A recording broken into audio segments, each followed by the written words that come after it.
Welcome to the slow. Welcome back to the Slow Lane. My name is Indo.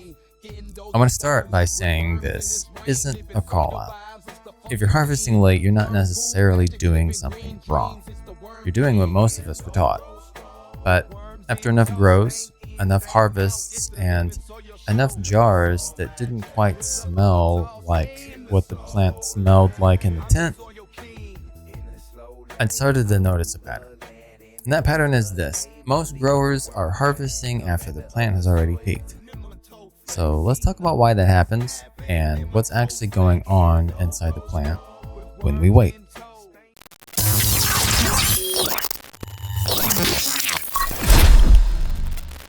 Most harvest advice sounds something like this. Wait until the trichomes turn cloudy, then wait longer. And when you start seeing amber, that's when it's really getting ready.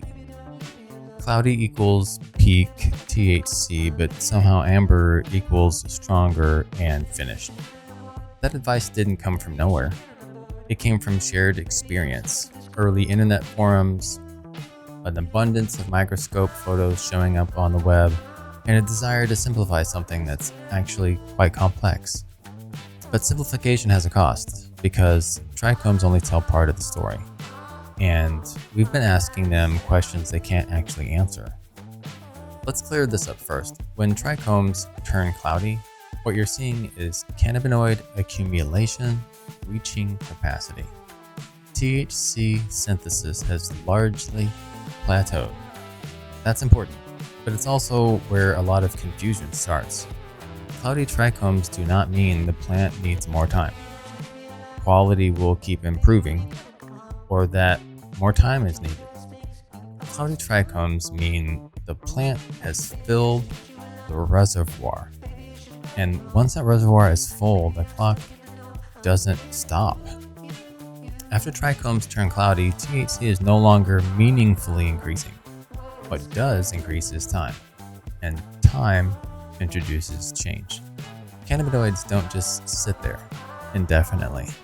They oxidize, they transform, which brings us to amber. Amber trichomes are often described as more potent, but chemically, what's happening is something different. As THC degrades over time, one of the compounds it can shift toward is CBN. CBN isn't more intoxicating than THC, but it is commonly associated with heavier, more sedative effects. So when people say, I wait for amber because it's stronger, what they're actually experiencing isn't more potency. It's a shift in effect profile. Less clarity, more heaviness, and couch lock. That can be desirable, but it is important to be honest about what's actually happening. Amber doesn't mean peak. Amber means change. And the change in chemistry isn't just applicable after they turn cloudy. Now, here's a part of the conversation that almost never gets discussed. We talk a lot about THC. We talk some about CBD, and lately we've started discussing about more about CBN. But CBG is the cannabinoid that really exposes the harvest timing question. CBG is often referred to as the mother cannabinoid.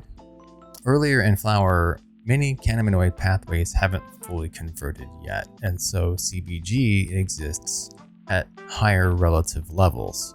As the plant matures, much of that CBG is converted downstream into THC and other cannabinoids. So when you harvest earlier, especially in cultivars that lean hazy, that are uplifting or more cerebral, you're not just harvesting less weight, you're harvesting different chemistry. You've got higher relative CBG and you've got less degradation, which equals brighter terpene profiles, more clarity, and more focus and heady effects. This is why some early harvest flower is described as clear, alert, functional, mentally spacious, not weak, just intentionally different. This brings us to terpenes, because cannabinoids don't exist in isolation. Terpenes are volatile compounds. Heat, light, oxygen, and time all work against them. And while terpene production may still occur late in the flower, retention is the real battle. Once the plant enters senescence, once aging takes over, loss accelerates. This is why so many growers say, "It smelled incredible last week." That's not your imagination. We learned to harvest by looking at what we could see, trichomes, not what we could smell. By the time amber appears, degradation is almost always winning that race.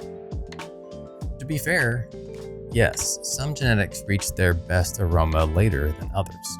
Some strains force you to wait longer to get their full terpene expression. But here's the uncomfortable truth: that's not necessarily a strength. A well-timed plant aligns peak cannabinoid capacity and peak terpene expression and peak resin quality.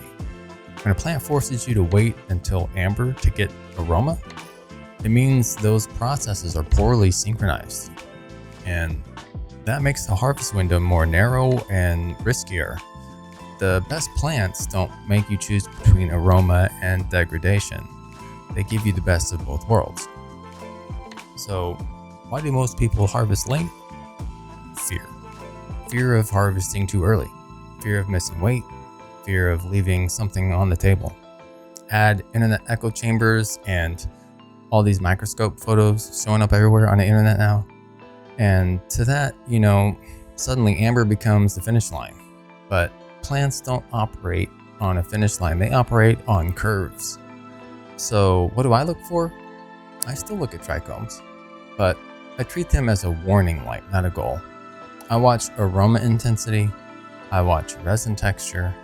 I watch plant posture and metabolic slowdown. I watch how much water they're drinking. Because once you've passed peak expression, you're not gaining much. You're deciding what you're willing to lose. CBG forward clarity, terpene definition, balance. Harvesting late isn't wrong, but it is a trade-off. You're trading clarity for heaviness, aroma for age, CBG forward expression for CBN leaning sedation. And most growers don't realize they're making that trade. If you've ever felt like your flower lost something before it ever made it into the jar, it may not have been the dry and cure. It may have just been poor harvest timing. I'll see you in the next one.